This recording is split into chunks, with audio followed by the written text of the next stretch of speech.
All right, so you just purchased your first rental property. Here are 5 things that you need to do to make sure you save on taxes.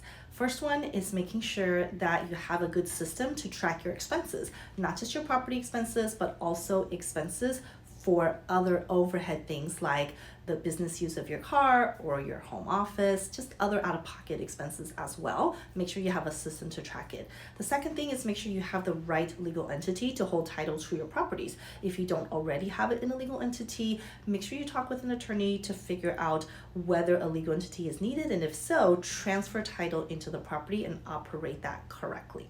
The third thing you want to do is to make sure that you are maximizing your other legitimate tax benefits like depreciation. Believe it or not, that is missed on a lot of tax returns that I see. So make sure that you are working with a tax advisor that's helping you to take advantage of depreciation correctly.